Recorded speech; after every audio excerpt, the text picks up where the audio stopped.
कैसे हैं आप लोग। आशा करता हूं कि आप लोग ठीक होंगे। आज आप लोगों के सामने नया वीडियो लेकर हाजिर हूं, वो है मूल अधिकार, जिसमें आज हम बात करेंगे आर्टिकल 12 और आर्टिकल 13 यानी अनुच्छेद 12 और अनुच्छेद 13। तो जब संविधान सभा ने संविधान निर्माण का कार्य अपने हाथों में लिया तो सबसे पहले एक अधिकार पत्र बनाने का विचार किया।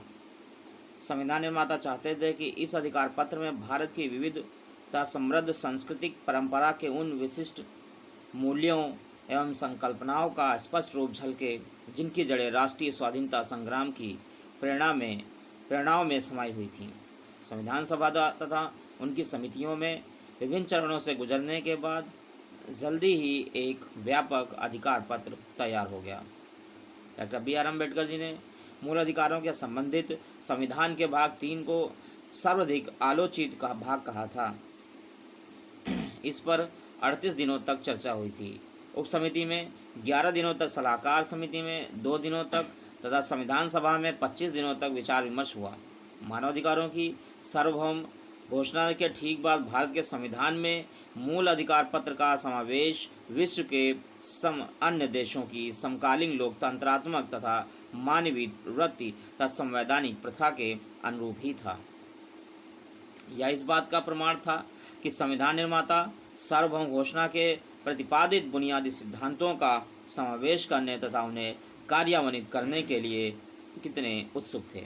इसके अलावा अल्पसंख्यकों की विशेष समस्याओं तथा उन्हें उनके अधिकारों के पूरे संरक्षण का आश्वासन देने की ज़रूरत को देखते हुए हमारे संविधान में मूल अधिकारों का समावेश आवश्यक हो गया था। भाग 3 में समाविष्ट मूल अधिकार जो है भाग 4 के निर्देशकता तथा बाद में जोड़े गए भाग 4 के मूल कर्तव्य वास्तव में एक ही समूची व्यवस्था का अंग हैं, जिसका मूल स्रोत उद्देशिका है। ये सभी एक साथ मिलकर वास्तव में मूलभूत मूल्यों को अभिज्ञापित करते हैं तथा संविधान के आधारभूत सिद्धांतों को प्रतिष्ठापित करते हैं तथा उद्देशिका में व्यक्ति की गरिमा के आश्वासन को, जो वास्तव में मानव अधिकारों की सार्वभौम घोषणा में अंतर्निहित आधारभूत सिद्धांत है, भाग 3 और भाग 4 के विभिन्न उपबंधों के द्वारा लागू करने का प्रयास किया गया। उद्देशिका में मानव की गरिमा के अनुरूप स्वतंत्रता एवं समानता के मूल्यों की घोषणा पर बहुत जोर से की गई। आर्थिक तथा सामाजिक न्याय के आदर्शों द्वारा उन्हें और अधिक पूर्णतया तथा स्थायित्व प्रदान किया गया तथा और विशद रूप से मूल अधिकारों तथा निर्देशक तत्वों में प्रस्तुत किया गया। राष्ट्र की एकता तथा आम जनता के हितों के अनुरूप किसी भी राज्य द्वारा अब तक बनाए गए मानव अधिकारों के चार्टरों में संभवतः सर्वाधिक विस्तृत चार्टर संविधान के भाग 3 में शामिल चार्टर है। इसके बारे में न्यायमूर्ति गजेंद्र गडकर ने कहा कि यह संविधान द्वारा इस देश में लाई गई लोकतंत्रात्मक जीवन पद्धति की ठोस निविदता अपरिहार्य अंग है। सज्जन सिंह बनाम राजस्थान राज्य AIR 1965, सुप्रीम कोर्ट 845 के मामले में इन मूल अधिकारों में काफ़ी हद तक सभी पारंपरिक नागरिक तथा राजनीतिक अधिकार आ गए, जो सार्वभौमिक घोषणा के अनुच्छेद 2 से लेकर 21 में निर्दिष्ट हैं। न्यायमूर्ति भगवती जी के अनुसार ये मूल अधिकार वैदिक काल से देश के लोगों द्वारा संजोए आधारभूत मूल्यों का निरूपण करते हैं और व्यक्ति की गरिमा की रक्षा करने तथा ऐसी दशाएं उत्पन्न करने के लिए उपयुक्त हैं, जिनमें प्रत्येक मानव अपने व्यक्तित्व का संपूर्ण विकास कर सकता है। ये मानव अधिकारों के बुनियादी ढांचों पर गारंटी का प्रतिरूप बुनते हैं और राज्य पर व्यक्ति की स्वतंत्रता का इसके विभिन्न आयामों में अतिक्रमण न करने का वर्जनात्मक दायित्व आरोपित करते हैं। मेनका गांधी बनाम भारत संघ AIR 1978 सुप्रीम कोर्ट मामले में यानी 597 के मामले में मूल अधिकारों की मोटे तौर पर 6 श्रेणियों में अंतर्गत गारंटी दी गई है। पहला, समानता का अधिकार, जिसमें विधि के समक्ष समानता तथा विधियों का समान संरक्षण। अनुच्छेद 14, धर्म, मूल वंश, जाति, लिंग या धर्म स्थान के आधार पर विभेद का प्रतिषेध। अनुच्छेद 15, लोक नियोजन के विषय पर अवसर की समानता। अनुच्छेद 16 और अस्पृश्यता तथा उपाधियों का अंत। अनुच्छेद 17 और अनुच्छेद 18 शामिल है। स्वतंत्रता का अधिकार यानी नंबर 2, स्वतंत्रता का अधिकार, जिसमें जीवन तथा व्यक्तिगत स्वतंत्रता के संरक्षण का अधिकार। अनुच्छेद 21, शिक्षा का अधिकार। अनुच्छेद 21 का और भाषण तथा अभिव्यक्ति, सम्मेलन, संगम तथा संघ बनाने, भारत के किसी भाग में जाने और निवास करने तथा बस जाने की स्वतंत्रता का अधिकार और कोई पेशा या व्यवसाय करने का अधिकार अनुच्छेद 19 शामिल है। शोषण के विरुद्ध अधिकार, जिसके अंतर्गत सभी प्रकार के बालाश्रम, बाल श्रम, मानव के दुर्व्यवहार का निषेध किया गया, अनुच्छेद 23 और 24 में। अंतःकरण की और धर्म के आबाद रूप में मानने तथा आचरण और प्रचार करने की स्वतंत्रता का अनुच्छेद 25 से 28 तक दिया गया है। अल्पसंख्यकों का अपनी सांस्कृतिक भाषा और लिपि को बनाए रखने तथा अपनी रुचि की शिक्षाओं को संस्थाओं की स्थापना करना, प्रशासन का अधिकार अनुच्छेद 29 से लेकर अनुच्छेद 30 तक कहा गया है। इन सभी मूल अधिकारों को परिवर्तित करने के लिए सार्वभौमिक उपचारों का अधिकार अनुच्छेद 32 है। विधि के समक्ष समानता तथा सभी विधियों का समान संरक्षण यानी अनुच्छेद 14। इसमें मैंने 6 बातों का बात करी। सबसे पहला था समानता का अधिकार, दूसरा था स्वतंत्रता का अधिकार, तीसरा था शोषण के विरुद्ध अधिकार और चौथा था अंतःकरण की धर्म के आबाद रूप में मानने का आचरण और प्रचार करने की स्वतंत्रता का अधिकार 25 से 28 तक अनुच्छेद, और पांचवा था अल्पसंख्यकों की अपनी संस्कृति का अधिकार, और छठा था इन सभी मूल अधिकारों को परिवर्तित करने के लिए संवैधानिक उपचारों का अधिकार। तो विधि के समक्ष समानता तथा सभी विधियों का समान संरक्षण अनुच्छेद 14, अपराधों के लिए दोष सिद्ध के संबंध में संरक्षण अनुच्छेद 20, जीवन तथा व्यक्तिगत स्वतंत्रता का संरक्षण अनुच्छेद 21, 6 से 14 वर्ष की आयु के सभी बच्चों को निःशुल्क और अनिवार्य शिक्षा का अधिकार अनुच्छेद 21 का। इस बात को बड़ा गौर से आप लोग सुने कि जो 6 से 14 वर्ष की आयु के सभी बच्चों को निःशुल्क और अनिवार्य शिक्षा का जो अधिकार है वो अनुच्छेद 21 का के अंतर्गत आता है। कुछ दशाओं में गिरफ्तारी और निरोध के संरक्षण में अनुच्छेद 22 और धर्म की स्वतंत्रता में अनुच्छेद 25 से लेकर 28। जैसे कुछ मूल अधिकार सभी व्यक्तियों को सुलभ हैं, किंतु कुछ अधिकार ऐसे हैं जिनका दावा केवल नागरिकों द्वारा किया जा सकता है, जैसे धर्म, मूल वंश, जाति, लिंग या जन्म स्थान के आधार पर विभेद का प्रतिषेध अनुच्छेद 15 के अंतर्गत आता है। नियोजन के विषय में अवसर की समानता अनुच्छेद 16 के अंतर्गत आता है, और भाषण तथा व्यक्ति, सम्मेलन, संगम, आचरण, निवास और पेशे की स्वतंत्रता अनुच्छेद 19 के अंतर्गत आता है। मूलतः अनुच्छेद 19(1)(4) तथा अनुच्छेद 31 में राज्य के अधिक विधि के प्राधिकार में लोक प्रयोजन के लिए अनिवार्य अर्जन के अधिकार के अधीन रहते हुए संपत्ति का अधिकार अर्थात संपत्ति अर्जित करने तथा धारण करने और बेचने का अधिकार समाविष्ट था। हिंदू संविधान में 44वां संशोधन अधिनियम 1978 ने अनुच्छेद 10 के खंड 1 में उपखंड 4 और सारे के सारे अनुच्छेद 31 का लोप कर दिया गया। तब से संपत्ति का अधिकार मूल अधिकार नहीं रहा। प्रथम संविधान संशोधन द्वारा अंतःस्थापित अनुच्छेद 31 का तथा 31 खा और 25वें संशोधन द्वारा अंतःस्थापित अनुच्छेद 31 का उद्देश्य संपदाओं के अर्जन का बंद कराने वाली विधियों 9वीं अनुसूची में निर्दिष्ट अधिनियमों और विधियमों और निर्देशक तत्वों को प्रभावी करने वाली विधियों की रक्षा करना था। अनुच्छेद 33 से 35 संसद को शक्ति देने और व सैन्य बलों की प्रयुक्त के बारे में संविधान द्वारा जो है भाग 3 प्रदत्त जो है अधिकारों के अंतःकरण उपांतःकरण जो है कर सकती है। यह सच है कि भारत के संविधान में प्रतिष्ठित मूल मानवाधिकार अनेक परिसीमाओं तथा प्रतिबंधों से घिरे हुए हैं। इस आलोचना का उत्तर देते हुए मूल अधिकारों के साथ इतने प्रतिबंध लगाए गए हैं कि उनका कोई अर्थ नहीं रह जाता, और विशेष रूप से उन आलोचकों का उल्लेख करते हुए जिन्होंने अपने इस कथन के समर्थन में अमेरिकी संविधान का सहारा लिया था कि मूल अधिकार तथा तब तक मूल अधिकार नहीं होते जब तक वे निर्बद्ध ना हो। डॉक्टर बी आर अम्बेडकर ने 4 नवंबर 1948 को संविधान सभा में कहा था, मूल अधिकारों के बारे में सारी की सारी आलोचना गलतफहमी का आधारित है। पहली बात यह है कि मूल अधिकारों तथा मूल अधिकारों के बीच में विभेद करने के विषय में जो आलोचना की गई है वह ठोस तर्कों पर आधारित नहीं है। यह कहना ठीक नहीं है कि मूल अधिकार निर्बाध है और मूल अधिकार निर्बाध नहीं है। दोनों में वास्तविक अंतर यह है कि यह मूल अधिकार पक्षकारों के बीच समझौते द्वारा उत्पन्न होते हैं, जबकि मूल अधिकार विधि की देन है, क्योंकि मूल अधिकार जो है राज्य की देन है। इसलिए इसका अर्थ यह नहीं है कि राज्य उन्हें सीमित नहीं कर सकता।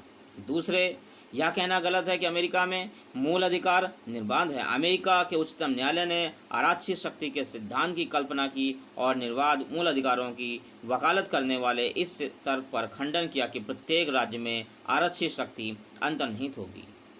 इसे संविधान द्वारा अविभक्त रूप में प्रदान किया जाने की जरूरत नहीं है। अंततः परिणाम में वास्तव में कोई अंतर नहीं होता। एक जिस काम को प्रत्यक्ष रूप से करता है, दूसरा उसे परोक्ष रूप से करता है। दोनों परिस्थितियों में मूल अधिकार निर्बंध नहीं हो सकते।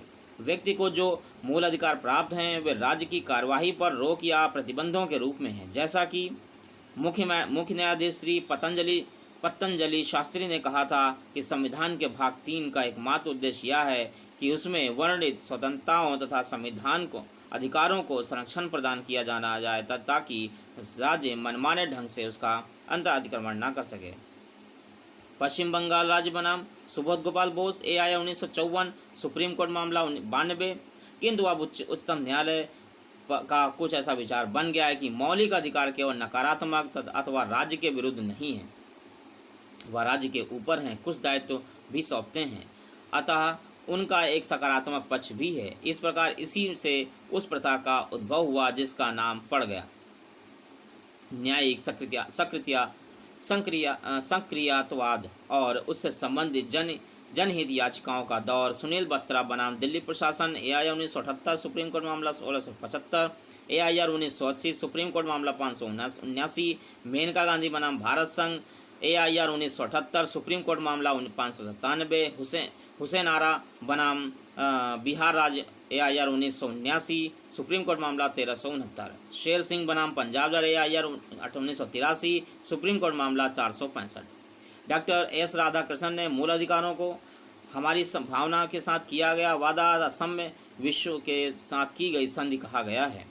स्वाभाविक ही था कि उन्हें राज्य के लिए अर्थात कार्यपालिका विधायिका के लिए बाध्यकारी बना दिया गया था। अनुच्छेद 13 इस संविधान के प्रारंभ से ठीक पहले प्रवृत्त उन सभी विधियों और कार्यपालकों के आदेशों को जो मूल अधिकारों से असंगत हैं, शक्ति बाह्य और इस प्रकार की असंगति की मात्रा तक शून्य ठहराता है। इसे खंड 2 में कहा गया है कि राज्य ऐसी कोई विधि नहीं बनाएगा जो इस भाग द्वारा प्रदत्त अधिकारों को छीनती हो या न्यून करती हो, और इस खंडन के उपबंध उल्लंघन में बनाई गई प्रत्येक विधि उल्लंघन की मात्रा एक शून्य होगी। इसी प्रकार इस अनुच्छेद में भारत के अतीत तथा वर्तमान में संबंधित सभी विधियों के न्यायिक पुनरीक्षण का उपबंध किया गया था है। हालांकि संविधान के प्रारंभ में से पूर्व किसी विधि के उपबंधों के उल्लंघन में जो भाग 3 के कारण शून्य हो गई है, किए गए कार्यों का भूतलक्षी प्रभाव से कोई असर नहीं पड़ता। हबीब मोहम्मद बनाम हैदराबाद राज्य AIR 1953 सुप्रीम कोर्ट मामला 287, RC कपूर बनाम भारत संघ AIR 1973 सुप्रीम कोर्ट मामला 106 के मामले में उच्चतम न्यायालय ने विचार व्यक्त किया कि निश्चय ही राज्य की कार्यवाही का आकलन व्यक्ति तथा व्यक्तियों के समूह के अधिकारों पर उसके परिवर्तन के सभी पक्षों को ध्यान में रखते हुए किए जाने चाहिए। अनुच्छेद 13 के खंड 4 में से स्पष्ट है कि इस अनुच्छेद में प्रयुक्त विधि शब्द के अंतर्गत वे संविधान संशोधन शामिल नहीं है जो अनुच्छेद 368 की प्रक्रिया के अनुसार किए गए हैं। अतः किसी ऐसे संविधान संशोधन को इस आधार पर चुनौती नहीं दी जा सकती है कि मूल अधिकारों का अतिक्रमण करता है, सिवाय उस स्थिति में कि जब किसी मूल अधिकारों यानी अधिकार विशेष को संविधान के मूल तथ्यों में शामिल माना गया है। अध्याय 21 संविधान का संशोधन देखिए। अनुच्छेद 12 के अधीन राज्य में शामिल है भारत सरकार तथा संसद, और प्रत्येक राज्य की सरकार और विधानमंडल भारत के राज्य क्षेत्र के भीतर तथा भारत सरकार के नियंत्रण के अधीन सभी स्थानीय प्राधिकारी जैसे नगर पालिकाएँ, जिला मंडल, पंचायतें, सुधार न्यास आदि, यानी इस तरह के जो है सारी चीज़ें जो है स्वभावतः अंतिम श्रेणी तथा अन्य प्राधिकारी के कारण कुछ कठिनाइयों के सामने आई, किंतु यह निर्णय किया गया कि संविधान या कानून के द्वारा बनाए गए सभी प्राधिकारी जिन्हें कानून द्वारा शक्तियां प्रदान की गई हैं इसके अंतर्गत आते, जैसे राजस्थान विद्युत बोर्ड, कोचीन देवस्व बोर्ड, सहकारी समिति, इसी तरह जीवन बीमा निगम, तेल तथा प्राकृतिक गैस आयोग, वित्त आयोग को अनुच्छेद 12 के अधीन राज्य माना गया है। विद्युत बोर्ड राजस्थान बनाम मोहनलाल AIR 1967 सुप्रीम कोर्ट मामला 1857, PBN नंबूदरीपाद बनाम कोचीन देवस्थान बोर्ड AIR 1956 सुप्रीम कोर्ट मामला 19। दुखाराम बनाम सरकारी कृषि संघ AIR 1961 सुप्रीम MP 219। सुखदेव बनाम भगतराम AIR 1975 यानी सुप्रीम कोर्ट मामला 1331। यदि किसी निजी संस्था को राज्य के अभिकरण तथा उपकरण के शब्दावली के अंतर्गत राज्य माना जा सकता है। स्टेट एंटरप्राइजेज बनाम city and industrial development corporation Maharashtra 1990 के 3 SCC यानी 280। दूसरी उच्चतम न्यायालय ने सभाजित तिवारी बनाम भारत AIR 1975 सुप्रीम कोर्ट मामला 1329 के मामले में निर्णय दिया कि वैज्ञानिक तथा औद्योगिक अनुसंधान परिषद जो एक असंविधिक किंतु सामाजिक सीमित पंजीकरण अधिनियम के अधीन पंजीकृत है, राज्य नहीं है। एक अन्य मामले में एक पंजीकृत समिति यानी रीजनल इंजीनियरिंग कॉलेज को अनुच्छेद 12 के प्रयोजनों के लिए प्राधिकारी माना गया है। अजय हासिया बनाम Khalid Mujeed AIR 1981 supreme court मामला 481। न्यायमूर्ति PN भगवती के अनुसार लाला फीताशाही की मंदगति और नियमानुवर्तिताओं से मुक्त रहने के लिए सरकार एक निगम का अधिदेश स्वीकार कर सकती है, किंतु ऐसा करते समय उसे मूल मानवीय अधिकारों के साथ खिलवाड़ नहीं करने दिया जा सकता है, वरना सरकार के लिए इससे सरल और कुछ नहीं हो सकता। सरकार के लगभग हर एक काम को निजी निगमों की बहुलता को सौंप दें। उदाहरण के लिए डाक तार विभाग, दूरदर्शन, आकाशवाणी, रेल यातायात और सारे आर्थिक क्रियाकलापों को निजी हाथों में देकर सरकार जनता को मूल अधिकारों से वंचित कर सकती है। वंचित कर सकती है। अजय हासिया बनाम खालिद मुजीद AIR 1981 और सुप्रीम कोर्ट मामला 481। इससे पहले रमन डी शेट्टी बनाम अंतर्राष्ट्रीय विमानपत्तन प्राधिकरण AIR 1979 सुप्रीम कोर्ट मामला 1628 के मामले में उच्चतम न्यायालय के प्राधिकरण को अन्य प्राधिकारियों की श्रेणी में रखते हुए यह विचार प्रकट किया कि सरकार का कोई परिकरण या अभिकरण प्राधिकारी या राज्य माना जाएगा। इस प्रश्न की जांच करने के लिए कुछ कसौटियां भी निर्धारित की गई। उदाहरण के लिए न्यायालय इस बात की जांच कर सकते हैं कि क्या संबंधित निकाय अपने कार्यों को पूरा करने के लिए पूरी तरह से सरकार के नियंत्रण में है, क्या समूची अंश पूंजी सरकार की है, क्या उस निकाय का नियंत्रण सरकार द्वारा नियुक्त निदेशकों द्वारा किया गया है और क्या वे सरकार के नियंत्रण में है, क्या राज्य उस निकाय पर अंदर तक व्यापक नियंत्रण रखता है, क्या उसे राज्य द्वारा उस निकाय पर अंदर तक व्यापक नियंत्रण रखता है, क्या उसे राज्य द्वारा प्रदत्त संरक्षित एकाधिकार प्रतिष्ठा मिली हुई है, और इसी प्रकार की अन्य कसौटियाँ निर्धारित हैं। यह सूची स्वयं में पूर्ण नहीं हुई है, किंतु न्यायालयों को प्रत्येक मामले का निर्णय इस आधार पर करना है कि क्या संबंधित निकाय अनुच्छेद 12 के परिक्षेत्र के अंदर आता है। जहाँ तक न्यायपालिका का संबंध है, उच्चतम न्यायालय ने निर्णय दिया कि भले ही न्यायालय को राज्य माना जा सकता है, फिर भी समक्ष अधिकारिता वाले उच्चतम न्यायालय के न्यायिक आदेशों के खिलाफ उच्च न्यायालय को अनुच्छेद 12 के अधीन रिट जारी नहीं की जा सकती है, क्योंकि ऐसे आदेशों को मूल अधिकारों का उल्लंघन करने वाला नहीं कहा जा सकता है। नरेश बनाम महाराष्ट्र राज्य AIR 1967 सुप्रीम कोर्ट मामला 1।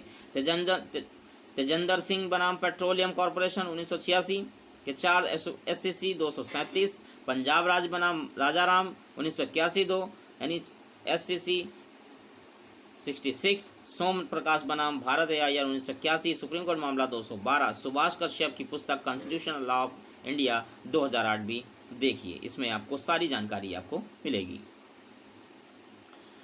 संविधान के कार्यकरण की समीक्षा के लिए गठित राष्ट्रीय आयोग ने अपनी रिपोर्ट 2002 में और अपने बातों में सिफारिश की थी। प्रेस नंबर 1 कौन कौन सी बातें की थी 2002 में, ये आप लोग बड़े गौर से सुने और इसको बहुत अच्छे से जानकारी हासिल करें। सबसे पहली बात की थी प्रेस की स्वतंत्रता मूल अधिकारों से स्पष्ट उल्लेख किया जाए। अदालत की अवमानना के मामलों में सच को मान्य बचाव स्वीकारा जाए। जीवन या स्वतंत्रता के अधिकार से वंचित लोगों को मुआवजा पाने का अधिकार हो। कम से कम 80 दिन का वर्ष भर में ग्रामीणों को रोजगार का अधिकार मिले। अदालतें और न्यायाधिकरण आम आदमी की पहुंच के अंदर हों तथा यथोचित समयबद्ध या प्रभावी न्याय की सबको गारंटी मिले। सभी को समान न्याय और निःशुल्क कानूनी सहायता को मूल अधिकार का दर्जा दिया जाए। नंबर 7 यानी हमने ये पहला, दूसरा, तीसरा, चौथा और यानी पहला था प्रेस की स्वतंत्रता का मूल अधिकारों से स्पष्ट उल्लेख किया जाए। दूसरा था अदालत की अवमानना के मामले में सच को मान्य बचाव स्वीकार दिया जाए। तीसरा था जीवन या स्वतंत्रता के अधिकार में से वंचित लोगों को मुआवजा पाने का अधिकार हो। चौथा था कम से कम 80 दिन तक वर्ष भर में ग्रामीणों को रोजगार का अधिकार मिले। नंबर 5 अदालतें और न्यायाधिकरण आम आदमी की पहुंच के अंदर हों तथा यथोचित समयबद्ध और प्रभावी न्याय की सबको गारंटी मिले। नंबर 7 सभी को न्याय और निःशुल्क कानूनी सहायता को मूल अधिकार का दर्जा दिया जाए। नंबर 7 14 वर्ष की आयु के सभी बच्चों को सुरक्षा और सहायता के साथ निःशुल्क शिक्षा प्राप्त हो। नंबर 8वां जो था हर किसी को स्वच्छ पीने योग्य पानी उपलब्ध हो। पर्यावरण की रक्षा, प्रदूषण पर रोक, प्राकृतिक संसाधनों का उपयोग आदि को मूल अधिकार माना जाए। तो साथियों, अगर ये वीडियो अच्छी लगे इस वीडियो को शेयर करें, लाइक करें, हमारे चैनल पर नए हो तो हमारे चैनल को सब्सक्राइब करें।